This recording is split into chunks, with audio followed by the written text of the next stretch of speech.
Good afternoon. It's Friday, the 2nd of May, 2025, just after 1 o'clock. Welcome to UK Column News. I'm your host, Mike Robinson. Joining me in the studio today, Patrick Henningsen. Welcome to the programme, Patrick. Great to be with you, Mike.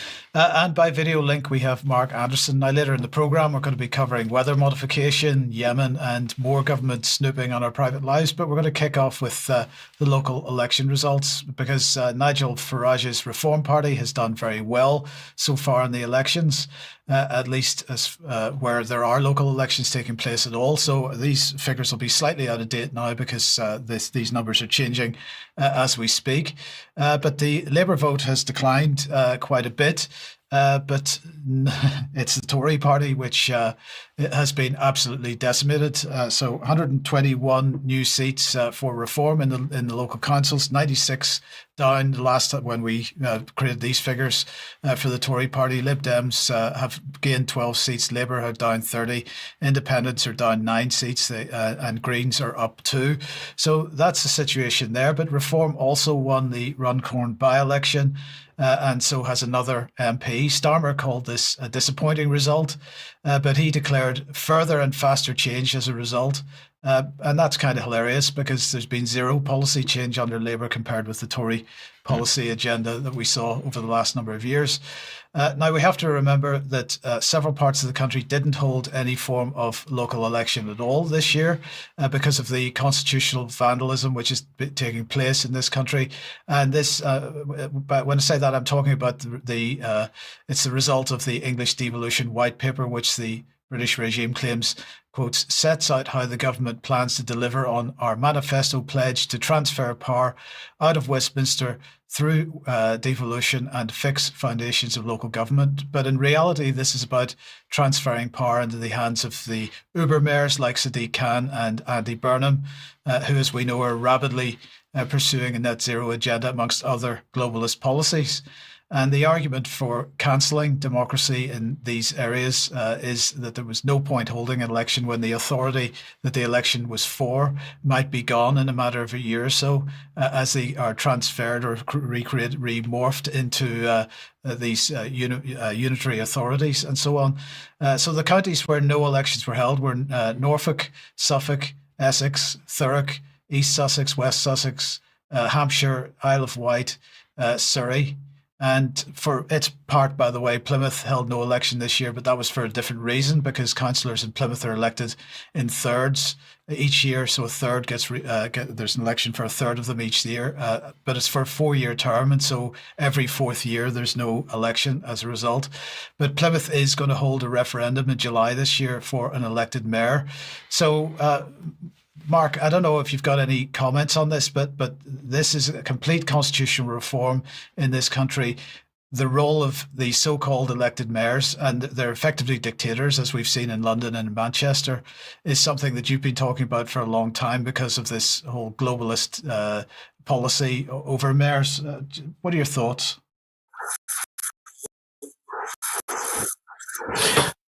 Good morning, guys. Good morning from Tech.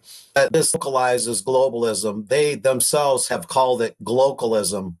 And so by putting people that represent the globalist ideology in local offices, elections become superfluous because their whole ideology and philosophy looks well beyond the normal city municipal responsibilities and tries to embrace a global or worldwide consolidation perspective from the local level. So elections become passé, an anachronism to them. That's my initial thought. Yeah, thank you, Mark. Thanks for that. Now, in fact, if you want to get some more background to this, have a look at the UK Column website. And if you just type in the search box elected mayor, there's a whole bunch of articles and news reports that we've been covering this for many years. Do have a look at that to get the background. But in the meantime, then the attack on jury trials, if we're talking about constitutional vandalism, the attack on jury trials continues. A year or so ago, The Times, which we must remember is a newspaper, set up what they call the Times. Oh, sorry, I do apologize. I've missed that one. Just bring that off. Yeah, thanks. The Times Commission on Justice and Courts. This was with a view to setting policy in the UK And I've got to ask, is this the role of a newspaper to set policy in the UK? Anyway, they said it was set up to consider the future of policing and criminal justice system in the light of the knife crime crisis, a shoplifting epidemic, and growing threat of cybercrime, and concerns about the culture of the police. They also were talking about court backlogs and problems with legal aid and overflowing prisons. And now they published their final report a week or so ago, and they recommended a further reduction in jury trials in the UK, with cases instead being heard in what's being described as intermediate courts, with a judge sitting and alongside two magistrates.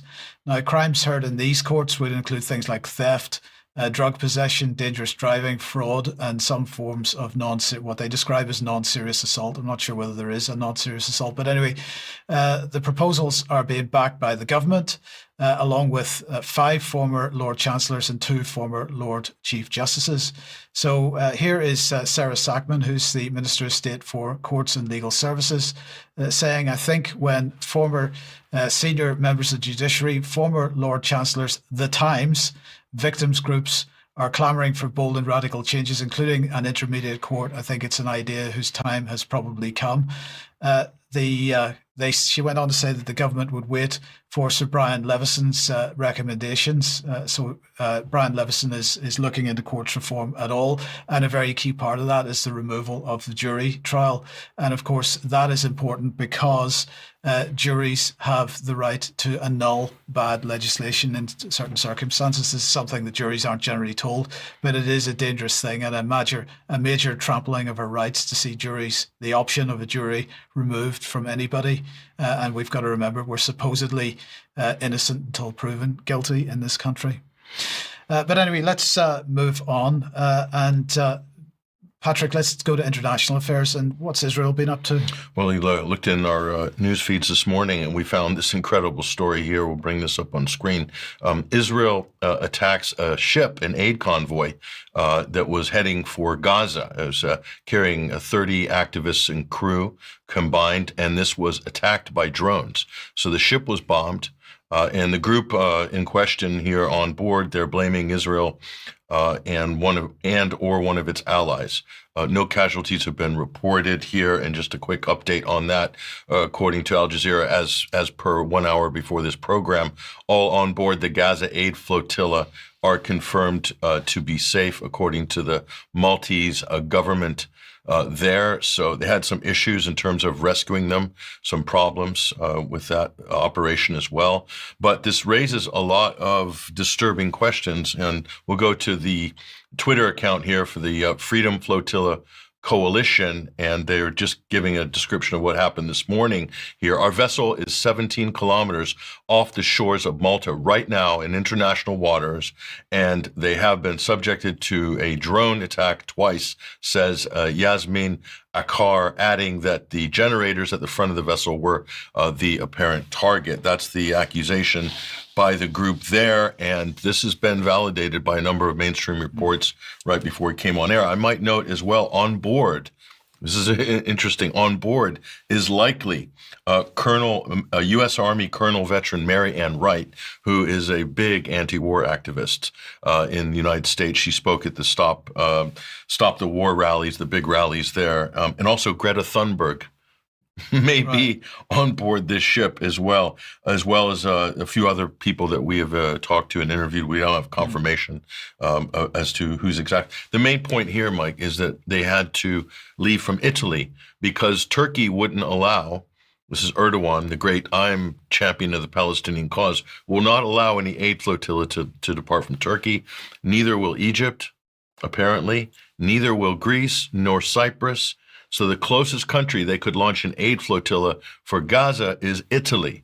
Now, this could spark an international incident if Giorgia Meloni decides to rev up her temper, which is notorious, if she takes an interest in this story. We've got some audio from this as well. We'll go ahead and roll this video real quick so you can hear some of the sounds from this morning. Firefighting water. Yes, if you can assist,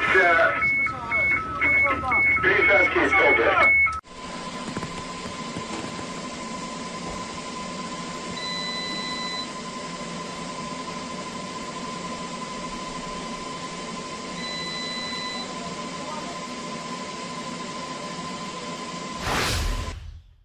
So that just gives you some idea. The last scene there was from the control deck of where the captain sits, all the different video monitors there. Let me ask you a question. Later on, we're going to be talking about Yemen and John Healy's comments in the House of Commons. And one of the things that we're not going to mention during that report is his complaints about the so-called Houthis attacking vessels in international waters with drones. How much criticism has there been from the likes of the British government, the United States government, European governments at Israel carrying out this attack? There will be no comment on this by anybody, I predict, nor any mainstream media or any of the concerned publications for public welfare like the Times and others. I don't think this won't even register. Maybe if all 30 people drowned and died somehow and were like eaten by sharks and someone caught it on a cell phone, maybe then the Guardian and the Times might report on this story. So the BBC, of course, but we're still holding our breath. Maybe the Guardian, it might get a mention in the Guardian, but we'll see. We'll see. Yes. Okay. Well, in the meantime, in the United States, what's going on with national security? Well, this is the drama of the week, and this ties into a lot of interesting stories. So let's just look at the latest here. Mike Waltz, Donald Trump's national security advisor, was basically fired last night.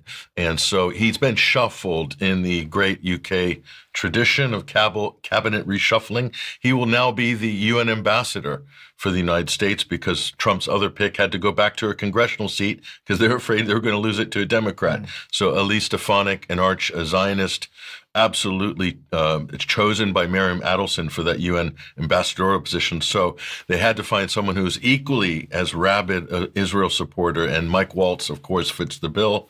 So he shifts into there.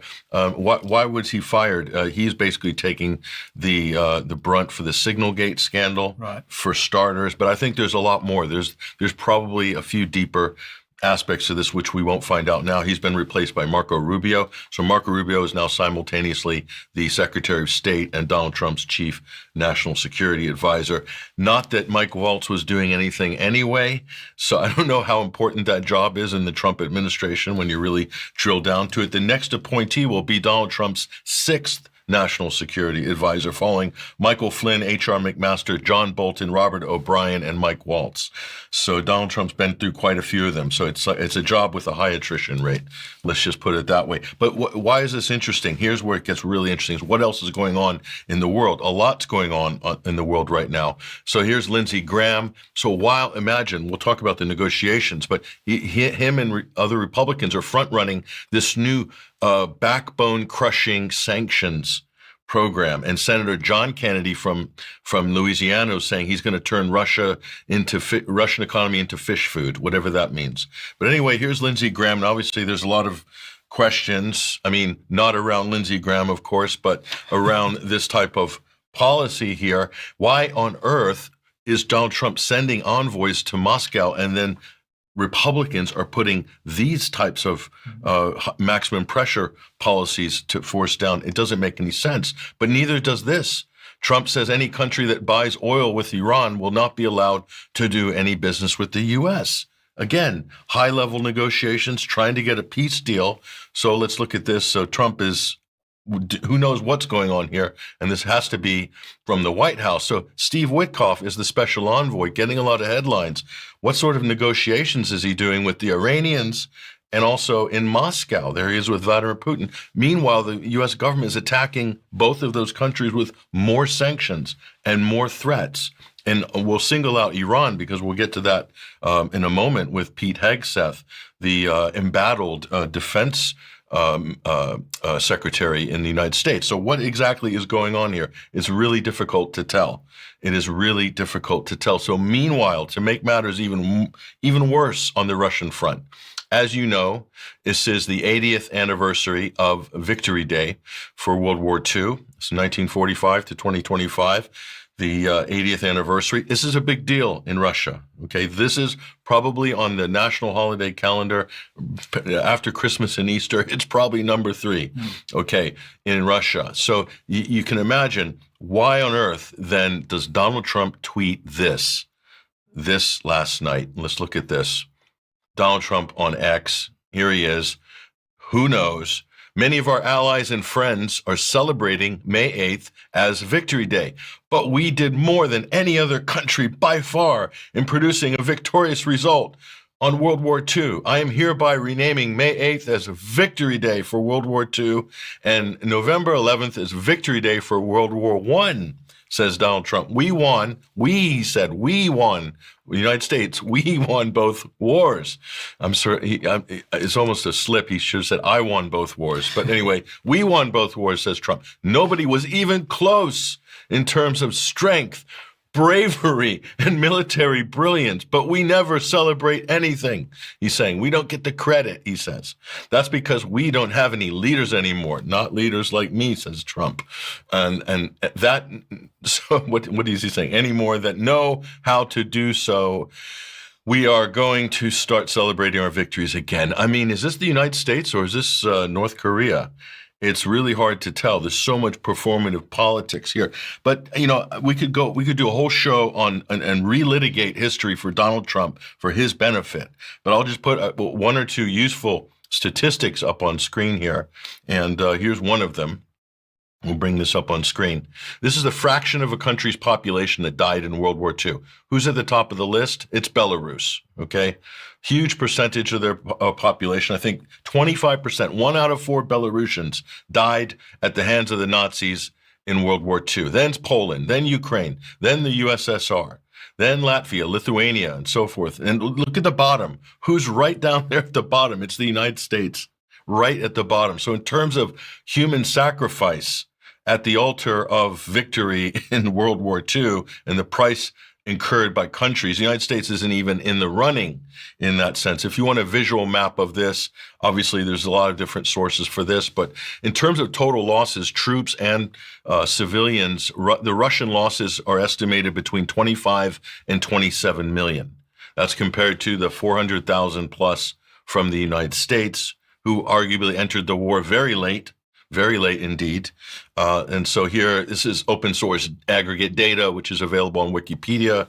And again, you can see the totals there. Soviet Union's right up at the top, Poland and so forth, Yugoslavia and France and so forth. The United States isn't really one of the top countries. They're not even really in comparison to the Soviet Union. So, and, you know, another history lesson, we talk a lot about, you know, D-Day and Normandy. You have to remind people that by the time the Americans arrived on the beaches in Normandy, the Russians were already in Germany and on their way to Berlin in 1944. But arguably, it was the Eastern Front that broke the back of the Wehrmacht. We're talking about the Battle of Stalingrad, the Battle of Kursk, and of course, the big one, Operation Bagration, June 22nd, just three weeks after the commencement of Operation Overlord, or the D-Day landings. This was one of the biggest military operations ever in the history of warfare.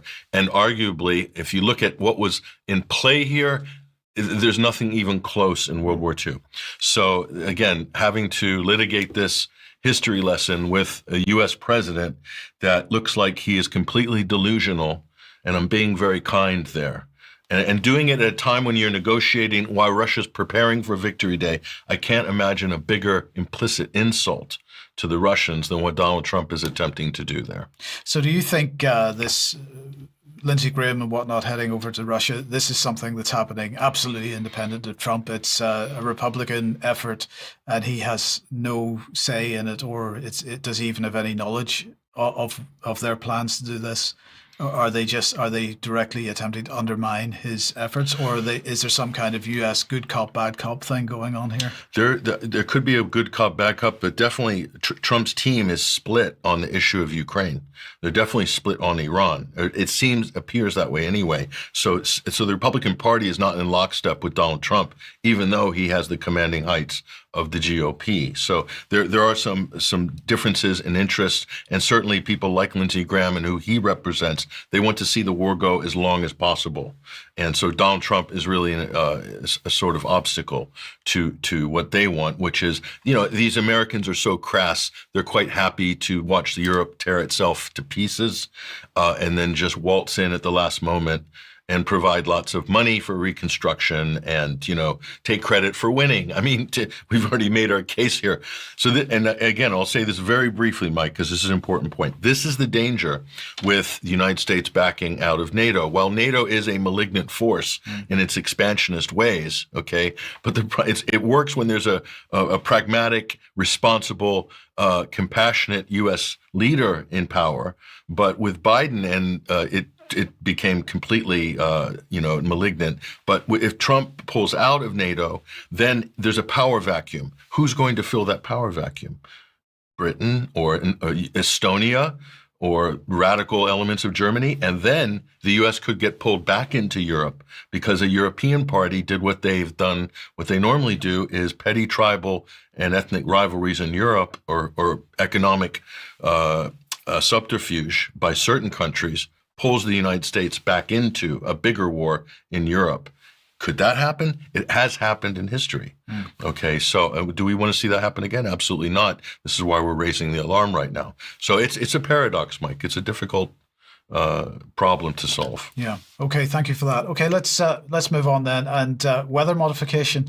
We're sticking to the United States for a second. I'm sure many people have heard by now that legislation that the Florida Governor Ron DeSantis supported to crack down on suspected weather modification in Florida, including activity related to so-called chemtrails, is now cleared for his signature. And there's his tweet. I support the bill by Senator Ilya Garcia, USA, to ban geoengineering and weather modification. So this was resulted in a brief but a pretty heated discussion on the Florida House floor. Eventually, the vote was 82 to 28 in favor, which makes unauthorized cloud seeding and other activities similar to that a third-degree felony, punishable by up to 5 years in prison and a significant fine of up to $100,000. Now, each individual infraction would count as a separate violation, and that would potentially lead to much longer and much higher penalties, either longer time in prison or bigger fines. And beginning on the 1st of October this year, anybody that's operating a publicly owned airport has to submit monthly reports to the Florida Department of Transport on any aircraft equipped to disperse substances with climate-altering capabilities. And that, as I say, includes cloud seeding. And any airport failing to do so would lose state funding. So that's quite a development. Florida becomes the second state in the United States to implement such a ban. Utah is the leading state. I don't know if you've got any thoughts on that. Well, from a state-by-state basis, certainly this is going to have a different meaning, obviously, in the agricultural states and what they call the flyover states. Cloud seeding has been a long-running process in terms of making it rain during periods of drought and so forth. But it's also gone horribly wrong in places like California as well, as we've seen in recent years. So again, the United States is a big country, and each state has potentially a different agenda there. Certainly, there's a lot of people that are concerned with chemtrails, contrails, whatever, lines in the sky, whatever you want to call them. So is that going to have something to do with it? Certainly. I think the dimming the sun story that came out of the UK recently has also prompted some big discussions and backlash on this issue. And that's what's needed, more discussion. So, Mark, let me welcome you to this. Now, the reports I saw said that Utah was the first state to ban geoengineering, but they clearly still continuing with cloud seeding. Oh, absolutely. This is a complex issue.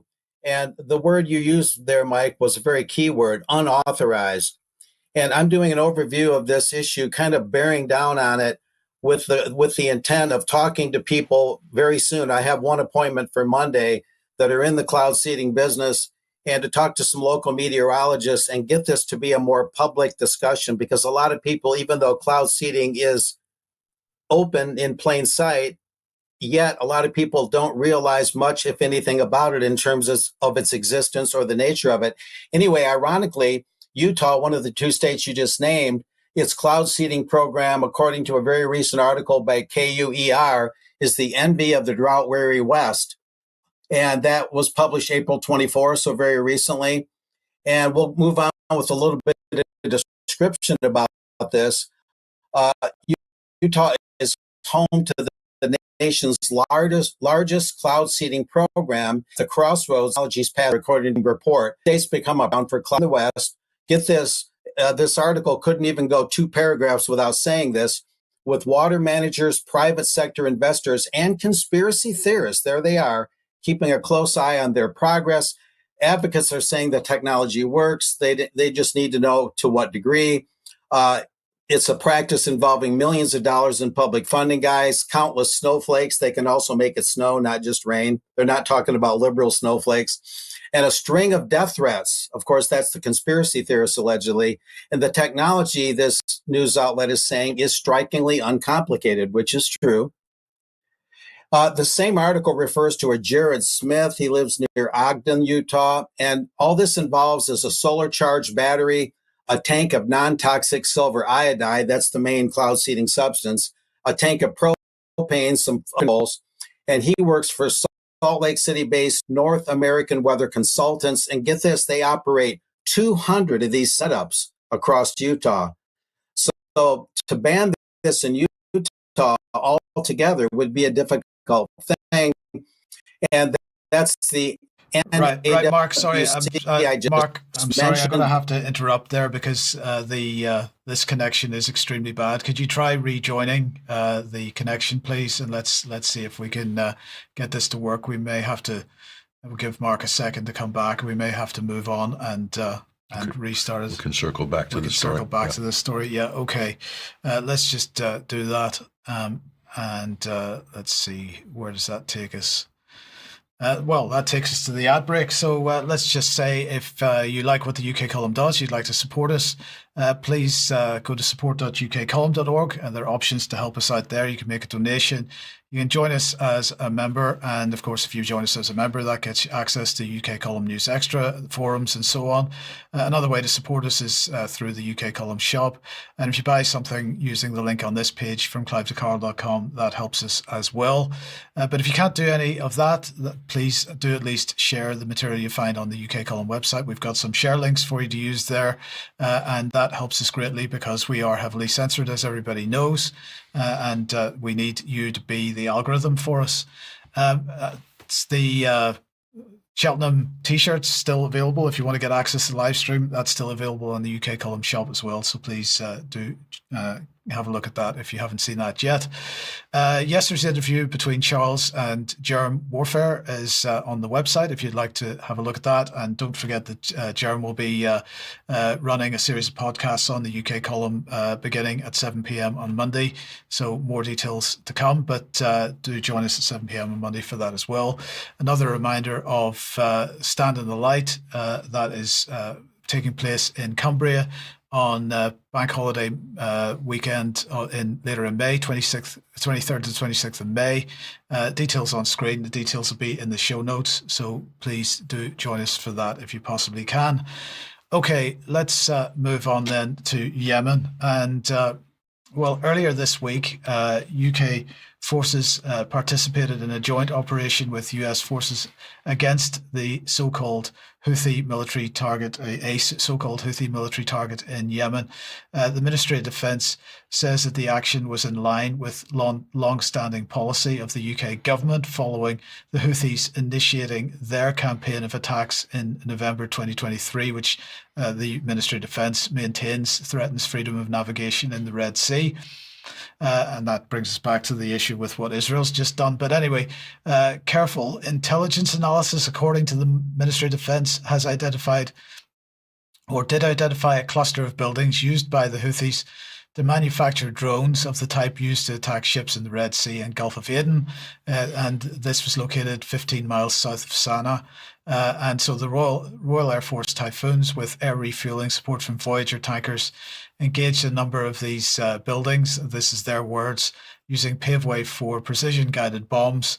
And this was only done, though, they say, once very careful planning had been completed to minimize risks to civilians or non-military infrastructure. And as a further precaution, this strike was conducted after dark, when they say the likelihood of any civilians being in the area was reduced further. Do you buy that? Who knows? Who knows? Well, look,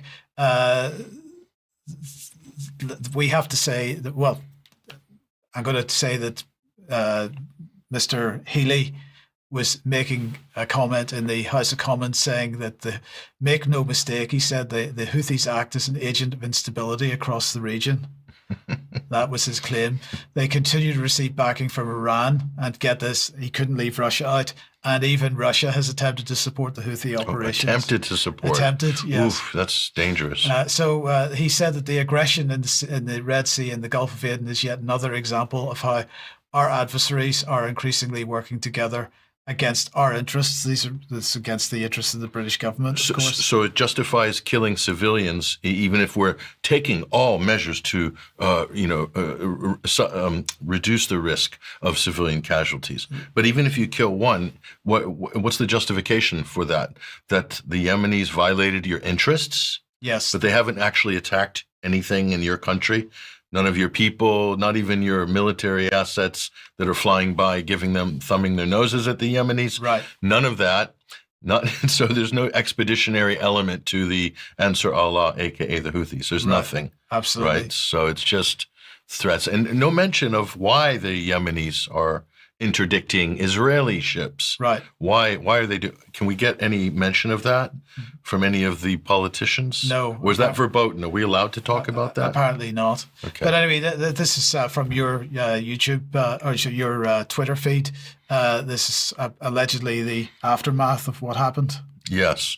Yeah. Well, I think this is from an earlier airstrike. I'm not sure, but anyway, the context that the journalists that we follow in Yemen are basically saying that this targeting is just basically ad hoc, that their intelligence isn't really very much to speak of, and its civilians are being killed right in Yemen, and the Yemenis continue to strike back at U.S. military, and that's the amazing part. Because the strikes against U.S. aircraft, the number of downed U.S. drones, combat drones, and lost aircraft continues to mount. And this is the poorest country in the world, Yemen. Right. How's this happening? Good Interesting. Question. But it's not going altogether perfectly for the United States in the area, is it? Not even close. Not even close. So bring this up on screen here, and we're not picking the Guardian for any particular reason. We thought it had a better photograph, but other mainstream media outlets are reporting on this right now. A fighter jet rolled off the aircraft carrier. I believe this is the USS Harry Truman, if I'm not mistaken. Yes, Harry S. Truman, and to swerve to avoid a Houthi missile. Can you believe this? So initially they made up a fake story and put it out. The government, U.S. government, the Pete Hegseth put out a fake, or the media put out a fake story that somehow this was just a routine sort of accident. No, it wasn't. Now we find out U.S. sailors had to leap for their lives after an F/A-18 fighter, the Super Hornet, fell off the Harry S. Truman aircraft carrier, reportedly making, quote, evasive maneuvers to avoid a Houthi missile in the Red Sea on Monday.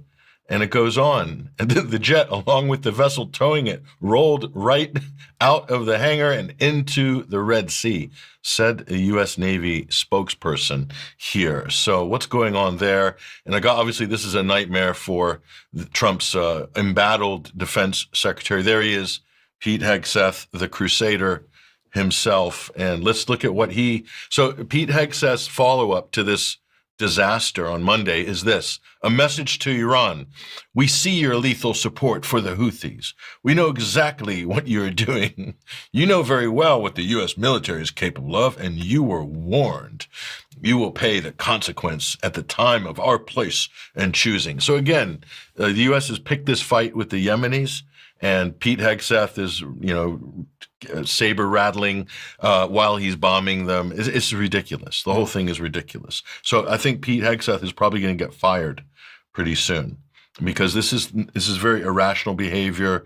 Plus the Signalgate scandal. Plus this guy isn't even qualified to head the U.S. military. He was a Fox News weekend host who was flogging ghostwriter books just a few months ago, and suddenly he's the head of $1.2 trillion Pentagon. Pretty amazing. But that's life in reality TV, Mike. Yes, indeed it is. Mark, let's come back to you then. Sorry for the problems. And let's come back onto the issue of cloud seeding. Yes, apologies. I tried a different kind of hookup. It should be a lot better. Let me know. Anyway, I was talking about the North American Weather Consultants, and they've been at this for 70 years, primarily in Utah, where we're hearing there might be some kind of alleged ban. And they say in their slogan, climate and weather experts, we make it rain, literally, as they pronounce. And we'll continue dissecting this issue to get to kind of a broader perspective on it. This is also from the NAWC, Environmentally Responsible Rainfall and Snowfall Augmentation. They began performing their cloud seeding in California in 1952, so it's not just Utah. Their operations have grown immensely, and now their programs through that outfit are California, Utah, and into Colorado. And they customize the programs, they say, according to farmers' needs. And there's a lot of regeneration of aquifers. And there's a bit of a correction on this one. I wanted to show this because a few episodes back of my reports, I said this was from a National Weather Modification Association website. Actually, this is from the Texas licensing body that licenses cloud seeding programs, the Texas Department of Licensing and Regulation. And they list, just in Texas alone, harvesting the skies. Get the language. They harvest the skies, rain enhancement operations. There's the West Texas, South Texas, Panhandle, Trans-Pecos, and Rolling Plains Weather Modification Associations, or their groundwater conservation districts, or things like that. So it's major here in Texas. And just to get an idea of the scale and timeframes on this, we'll continue to outline it. Just as a for instance, there's a National Weather Modification Association enabling persons, political entities, and other organizations to make informed decisions about the application of weather mod to provide for adequate water supplies, they're saying, and reduced natural weather hazards. So they're starting to talk more about wildfires, how they might mitigate against that, although it's not generally known by the public. This is a little more on the South Texas weather mod, the one that's closest to me. It's near San Antonio. They're in their 25th year. They work with the Edwards Aquifer Authority, and they've expanded to about 2.2 million acres to nearly 6 million acres in their target area, the second largest in Texas. So again, these are not small operations. Over in West Texas, it's in San Angelo. This project's in its 27th year. 6.4 million acres in West Central Texas is their target area. And so it's not like they're just crop dusters in limited areas. And these are a couple of others. The Panhandle Groundwater Conservation District covers 4.1 million acres. And the Trans-Pecos Weather Mod Association covers 5.1 million acres. Very, very large-scale operations. And this is a map worth showing. This is from California, the Santa Ana Watershed Project Authority. I've got a call into them. I'm hoping to talk to them next week, along with one Texas appointment that I do have. And on the map to the left, it shows where this is at in California, where they've had some wildfire activity. And the main map to the right there is a close-up. And these are the member agencies that make up that watershed. And the cloud seeding encompasses that entire area comprised of those member agencies. Again, to give you an idea of the scale and scope of these things. And lastly, this is a very important point. Meanwhile, we've had, wildfires, we've had reported water shortages, especially in California and in Australia a few years back. The water bottlers at Nestle that bottle water and the Coca-Cola bottlers that also use huge amounts of groundwater pretty much go on unabated, no matter what's going on. These news clips are a little bit old, but the issues haven't really changed. Lawmakers in the above headline opened the groundwater fight against bottled water companies. That's in Washington State, going back a few years. And the other headline it talks about primarily in Michigan why Nestle pays next to nothing for hammering the aquifers to bottle water and sell it back to us. And that's a huge issue because much of the cloud seeding, at least a good part of it, is to regenerate the aquifers. But between fish farms, fish hatcheries, which are huge water users, water in, water out, not much recycling, and your water and your soft drink bottlers, the aquifers are getting hammered around the clock every day, 365, 24/7. So if there was a little bit more regulation of those that hammer those aquifers, you might not need as much cloud seeding to regenerate them.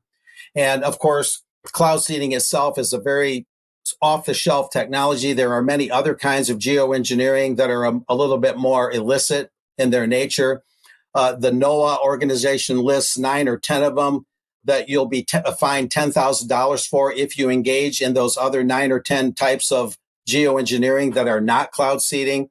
So that's a tacit admission by the National Oceanic and Atmospheric Administration that there are 10 or 11 different kinds of weather mod, not just cloud seeding.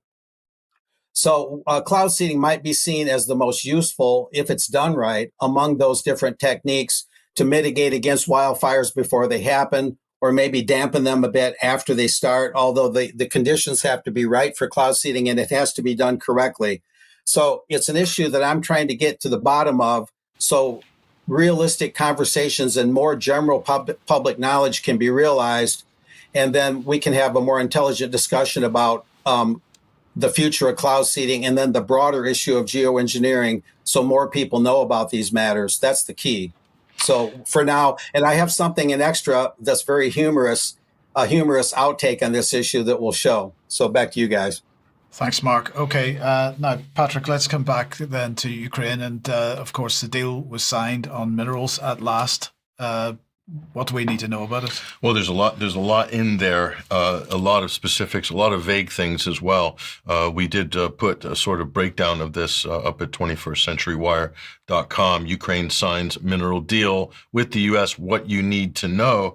The things that jumped out at me on this are, the fact that the United States has basically changed their arrangement now to an official pay to protect sort of arrangement with Ukraine. So I mean, this is not a good deal for Ukraine.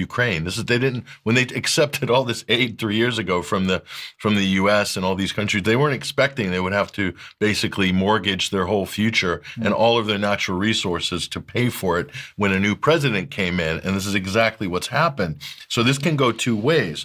But I'll show you some of those angles in a moment. But this is interesting here at Zero Hedge. Dmitry Medvedev, who is very hawkish, potentially the next Russian president. I'm not sure if that'll happen. But anyway, former Russian president. He's basically saying Trump has broken the Zelensky regime through this deal. And so it means that the United States, when they give aid to Ukraine, they then can get a deposit into their sort of special U.S. fund, basically. So Trump wants to be paid back with minerals and all natural resources, everything, oil, gas, lithium, everything is up for grabs. So the problem here is that the future Ukrainian government could come in, another president, and could say that Zelensky was out of mandate, he was illegitimate, he signed this terrible deal. Could do a Trump. The next Ukrainian government could pull a Trump. It was a terrible deal. They signed it with Trump. It was a terrible deal. And tear it up, and they would have every right to do that. Okay. And Russia also is kind of laughing because they don't see Zelensky as a legitimate head of state or an heir apparent or party to any meaningful negotiations. And yet Trump has signed this deal, which provides supposedly protection guarantees for Ukraine and also promises reparations to Ukraine. Where are those reparations coming from? Perhaps from the frozen Russian assets that are in Euroclear, $350 billion. Trump's definitely using that as a bargaining tool with Moscow, but Moscow is not going to bite at all on that. So that's where things are. The other thing that's interesting about this is this angle here, and this is what. By the way, here's Michael Tracy up on screen. He's basically saying the whole idea was that U.S. would not become super engaged and meshed with Ukraine, but Trump has basically created a deal that makes them permanently enmeshed with Ukraine. So good point here from American journalist So the Michael United States Tracy. got permanent enmeshment. We've only got 100 years to worry about. That's the problem. There's a little competition here, Mike, because didn't Keir Starmer just sign this to great fanfare, the 100-year partnership with Ukraine? Well, Donald Trump's come in and gazumped the British. That's what it looks like anyway. So there's a lot of stuff going on behind the scenes that we can see there's some competition there. So Starmer got the okay from Biden to do this before Trump was inaugurated. This was the middle of January that ball was rolling. And all of a sudden Trump's come in and now put his marker down on all of Ukraine, basically, or whatever's left. All the high performing assets, Mike, are in the eastern part of the country. And the other thing, and the reason we had the original image, you saw BlackRock on Zelensky's jumper there. That's kind of what this is. It's basically Trump making it official that they're going to basically use Ukrainian resources as collateral for future loans and financial aid to Ukraine. That's what BlackRock was doing. This is what George Soros and these huge hedge funds and private equity firms are doing, is basically collateralizing all their resources in exchange for loans and debt, basically. So Trump's just gone and made it official. So, and it could end up in the hands of BlackRock quite easily, and probably will, in fact. But the United States somehow is going to get a skim. They're going to get a cut from it. So this is like crazy mafia tactics. And Russia's just sitting back saying, go ahead, carry on. This isn't advancing our peace negotiations one bit. So that's the irony of it all. Okay, well, let's come back to the UK then. And, well, apparently Britain is full of fraudsters. That seems to be the position of the British government at the moment. So the Department for Work and Pensions has launched what it describes as a new souped up powers to recover money directly from bank accounts of fraudsters. Following the third reading of the Public Authorities Fraud, Error and Recovery Bill. And the claim is that the bill is designed to combat multi-billion-pound benefit fraud in the UK. It proposes measures that will enable the DWP to reclaim funds directly from bank accounts of those convicted of fraud. It would also allow the DWP to obtain bank statements from individuals who are believed to have the means to repay welfare debts but are refusing to do so. We'll talk about why people might be refusing to do so in a second, but the courts may also have the power to suspend driving license of people that are described as fraudsters upon application by the DWP if they owe more than £1,000 in welfare debts and have consistently ignored repayment requests. And the Starmer regime is claiming that this bill will save the taxpayer £1.5 billion over the next 5 years. And they say it's part of a wider plan to set out in the autumn budget and spring statement to save £9.6 billion by 2030. But that doesn't seem like much of a return because the government claims this in their press release, and I'll quote this: the new legislation comes as the government is dealing with a broken welfare system that it inherited with out-of-control levels of fraud and error, costing the taxpayer around £10 billion a year, with a total of £35 billion of taxpayers' money incorrectly paid to those not entitled to the money since the pandemic. So £35 billion, but they're going to aim to get £1.5 billion back over the next 5 years. So there's something else going on here. This isn't. I know what's going on. Well, yeah, indeed.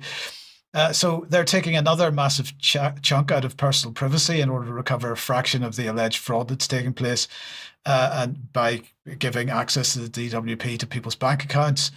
I certainly question the fraud allegation in any case, because error arising out of an over-complex system and civil servant incompetence is much more. It happens a lot, yes, where people are getting payments and then find out later, and then the government says, well, we've overpaid you and you need to pay it all back. By which time you spent the money, you're on benefits already. Where are you supposed to get the money to pay it back? Most of these people are in overdraft, or they're on a day-to-day hand-to-mouth basis. So the idea that you're suspending their driving license, what if they drive a van, or what if they need to drive to go to work? They're not going to be able to repay their debt. Right. But let me quickly, Mike, on this one. The CBDC, one of the features of the central bank digital currency is called the clawback. Right. Okay. What this looks like it is potentially a Trojan horse to provide the legislative legitimacy for a practice in the future with CBDCs that will be hugely controversial. Well, it does that, but it just normalizes the thing in people's minds as well. But look, in the meantime, another big chunk of interference in personal liberty comes with the announcement by Rachel Reeves that cryptocurrencies will be regulated in the UK, and this is in order, they say, to support innovation while cracking down on fraudsters, right? Firms, this is what they're saying, firms offering services to for crypto assets like Bitcoin and Ethereum will be subject to new clear rules, boosting investor confidence and driving growth through the plan for change. That should make us all feel very comfortable. So let's have a listen briefly to what she had to say at a fintech conference a couple of days ago. That's why I'm delighted that we are today publishing draft legislation for the UK's comprehensive regulatory regime for crypto assets, engaging with all of you to ensure that the final legislation, planned for later this year, delivers for government and, most importantly, for the industry, and makes the UK a great place for digital asset companies to invest and innovate. For the UK... Now, she went on to talk about the fact that the regulator needs to enable this, and this is very much the model, the regulatory model that's rolling out in the UK at the moment. MHRA does this as well. Ofcom's doing this too. You create regulations which enable the corporates to continue to behave very well. In the meantime, it absolutely restricts the activities of individuals. So look, this is about tax. It's about making sure that no one can make a capital gain on a crypto asset without HMRC knowing about it. Because what is the government actually doing about real fraud in the UK? Absolutely nothing. And just to give one example, the UK has currently the highest telephone fraud levels in Europe, with 45 million people targeted by scam calls and texts, hundreds of millions of pounds stolen from vulnerable people each year, so-called phishing scams, technical support scams, investment scams, refund scams, lottery and prize scams. This is big business, and UK Gov and Ofcom are doing nothing about it. And in fact, in 2023, CFAS, a fraud prevention NGO, ran a survey which indicated that £7.5 billion is stolen globally. And that 1 in 10 Britons fall victim to these scams in any particular 12-month period. This is something that the UK government does nothing about. In the meantime, they're busy increasing regulation in certain areas while ignoring the bulk of the fraud that takes place in this country. Yeah, not to mention the money that's being shipped to Ukraine, but we won't talk about that because that's just a drop in the bucket, isn't it? Precisely. Mark, back to you then. And what's the World Council for Health been up to? This is, of course, a follow-up to the plug and advance notice that UK Column gave on this. And the World Council for Health, of course, has a very aggressive outlook to generate more opposition to the pandemic treaty. And they gave a program the 28th of April that I watched in real time. Who Said Yes? It was called the Pandemic Treaty Without Public Consent. James Roguski, one of the 8 presenters. So it was quite an interesting program, and we'll move through this fairly briskly. There was also the Pan American Health Organization alongside the WHO, and this was shown. This is a screenshot from that World Council for Health presentation, Guide for WHO Collaborating Centers. This is a very big issue when it comes to sovereignty, because a lot of people have said, well, the pandemic treaty will undermine national sovereignty, and so on and so forth. And the U.S. technically backed out of the WHO. But here's the rub. These collaborating centers could completely nullify the fact that the U.S. backed out of the WHO. And we'll show this listing here to get an idea of the numbers. The World Council for Health, another screenshot from the program, listed some of the collaborating centers by number. The U.S. has about 72 of them, China 60, India 59, the UK 50 of them, Australia 43, Japan 33, and Canada 26. What are collaborating centers? They're any university or government outlet in the U.S. The CDC, the Centers for Disease Control and Prevention, is a collaborating center. So health institutions, universities, organizations, and agencies like the CDC are among these collaborating centers. Now, the WHO guide for those collaborating centers lists some very interesting things, as we'll show here. The entities collaborating with WHO are obliged to follow a WHO-determined authorized work plan. Another one, the product, including intellectual property, the products involved belong to the WHO, according to the presentation. There's a non-compete clause that must be signed and no option to withdraw, even though it's time limited in years. And this is from a Dr. Jean Rungby from the Danish Health Authority, asking the question, does that authority obey orders from the WHO, or shouldn't they? And the last bullet point on this 4-point thing is all legal responsibility rests with the institution. That's the collaborating center, not the WHO, including any injuries to human test subjects. Get that? Very interesting. Now, Dr. Tess Lowry was another one of the listed participants, and she had a action item or research item that sounds very helpful. What are WHO collaborating centers doing in your country? Modeling new pandemics, experimenting with pathogens, developing bioweapons as vaccines, she says, gathering data and surveilling you. Isn't it time to find out what WHO's doing in your neighborhood, what the WHO is doing in your neighborhood? And what she recommends is search the WHO Collaborating Centers directory. We can provide that website link on the show notes. And that Collaborating Centers directory from the WHO is a comprehensive list of all the WHO collaborating centers, and it's publicly accessible. So anybody in the UK, the US, all around the world can go to that directory and find out what government agencies and universities and private institutions are part of these collaborating centers in concert with the WHO. It's something anyone can look up. Meanwhile, Roguski, for his part, presented the Repeal the PrEP Act. Let's go ahead and show that. Nice big bold letters there, Repeal the PrEP Act. And that, of course, is an act on the books that provides legal immunity from lawsuits and liability to those who manufactured, distributed, and administered remdesivir and the COVID-19 so-called vaccines. And Roguski is advocating the PrEP Act must be repealed. And the other participants, of course, at the program echoed that.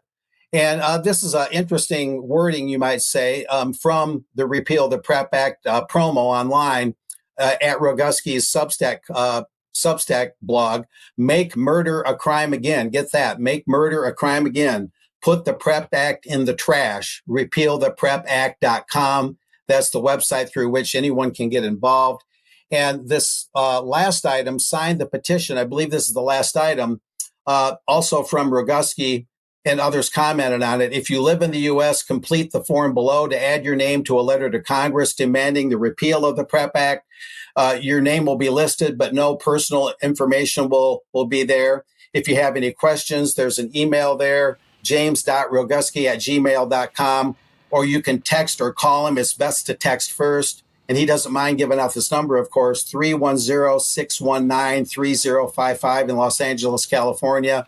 And there's websites there we'll put in the show notes where you can get involved if you're in the U.S., or you can get involved with this petition even if you don't live in the U.S.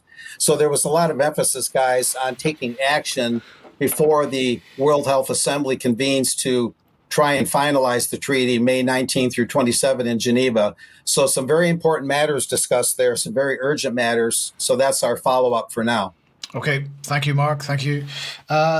Patrick, let's come back to you then, and we're going to finish with something that Alex Jones is putting out. Well, yeah, this is a story that was put out a few days ago. I first saw it on Tommy Robinson's Twitter account on April 27th. And the story was here, and we're putting this up on screen. So Alex Jones had posted this, and basically we'll let this roll. Those are the community notes, by the way, of which there are massive community notes correcting this. The claim by Alex Jones and others like Tommy Robinson, but Alex was specific. He said that Pakistani immigrants burned down a Christian church in Wales. Okay, big accusation. So you expect there'll be some receipts for that. He's saying this a church in Wales was set fire by two Pakistani, quote, invaders. Okay. Now, when you actually look at the media reporting on this, we find out that this was an abandoned church, and that the arsonists who are being held or arrested by the police are two, native white Welsh youths, okay, teenagers, not Pakistani. So what this is, I can't imagine with no basis whatsoever that you would do something like this. It got around 2 million views. Robinson's got 1 point something million, and various and sundry other kind of, I don't know what to call them, these types of accounts on X, and other social media platforms got millions of views on the aggregate. This story went viral, Mike. This story went viral. And I really have to say, this is incitement, really, because there's no journalistic merit to any of this. It's just a made-up story that has an evocative anti-immigrant and clash of civilizations narrative, Christian versus Muslim. Clearly, that's the intention of this. Right. Now, this morning, after being up 3 days, we looked at Alex's account this morning, and this tweet that we have, we'll bring this back up on screen, is it's off. It's been deleted. Okay. Now, I contacted InfoWars or a representative there and just pointed this out. You guys can't run this. It's not true. Look at the community notes under your own tweet. Nobody was either checking it or they didn't want to take it down. Eventually they have. So to their credit, they took it down. But Tommy Robinson's still running with this story, as are all of his acolytes. I didn't check Elon Musk's account, but this is the type of thing that Elon Musk and Peter Sweden would tweet as well. Whether it's true or not, they really couldn't care less. But we'll just bring, just so people can read this clearly, bring this up on screen. Breaking news. A church in Wales was set fire by 2 Pakistani invaders. Christianity is under a massive attack in the UK. If you complain to the thought police, they will arrest you. This is just insane that somebody from the United States has made this go viral to as a British audience as well as a European audience and the U.S. audience. I personally find this to be very disturbing because it's totally fake. That's the problem with it. And I know in the alternative media community, people don't like criticizing certain people because they see them as truth heroes. But you have to call this out, because when you have people, there's actual violence taking place on streets in this country and other countries. And if we're putting out a fake story that has no basis in reality, that ends up in a violent clash based on religious differences or something like that, then whoever's putting that story out is partially responsible for that. It has real world implications. Not just the person putting the story out, everybody that shared the thing. And the thing about this is, aside from the point about the violence is absolutely, and the clash of civilizations, absolutely important. The other point about this is, every time we share something which is fake, we are giving justification to Ofcom, to the censorship regime, to the censorship industrial complex, the fact checkers, all the people that are censoring organizations like us. We're giving them justification for what they're doing. This has to stop.